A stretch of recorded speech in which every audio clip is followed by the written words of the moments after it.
Hi friends, అందరు బాగున్నారా? నేను బాగున్నానండి. ఇవాళ వచ్చేసి నేను వీడియో ఈ ఆంజనేయ స్వామిది పడి పూజ అండి ఎలా చేస్తారో ఏందో నేను ఒకసారి అయితే షూట్ చేశాను. మీకు కూడా నచ్చితే చూడండి.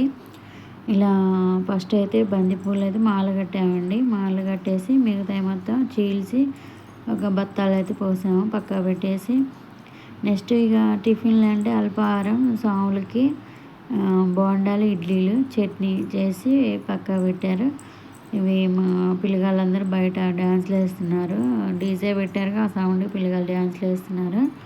నెక్స్ట్ ఇక మేము ఇంట్లో స్వాములందరూ ఇంట్లో పూజకి మొత్తం రెడీ చేస్తున్నారు. బయట స్వాములు మనకి ఏంటంటే అది చపాతీ చేసి ప్రసాదం, ఆంజనేయ స్వామి ప్రసాదం చాలా బాగుందండి. వెరైటీగా చేశారు. నేను ఎప్పుడు చూడలేదు, వినలేదు, తినలేదు.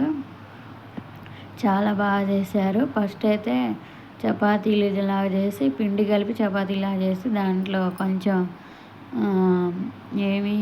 నెయ్యి, బెల్లం మెత్తగా చేసి వేసారండి.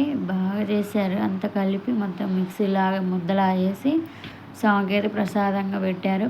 స్వామికి పెట్టిన తర్వాత నెక్స్ట్ వచ్చేసి ఇక పూలన్నీ జీల్స్ బత్తాలు పెట్టి అయిపోయిన తర్వాత ఇంకా టిఫిన్ కూడా పూర్తి అయిపోయింది.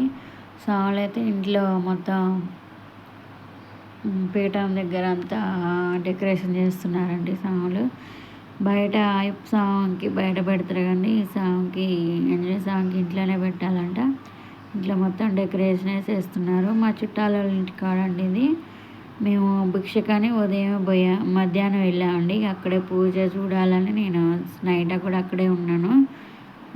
మొత్తం అసలు ఆంజనేయ స్వామిది ఎక్కువ బెటర్ కాబట్టి నేను ఇదంతా షూట్ చేసి మీకు కూడా చూస్తారని పెట్టాను. ఇక్కడ స్వాములకి నేను ప్రసాదం అని చెప్పే కదండి, ఆ ప్రసాదం ఇక్కడ తయారు చేస్తున్నారు. స్వాములు ఇట్లా చేతితోనే ఇట్లా మొత్తం చపాతీలా చేసి కాల్చి పక్కా పెట్టేసి దాంట్లో బెల్లం కలిపి చేశారండి. చాలా బాగుంది.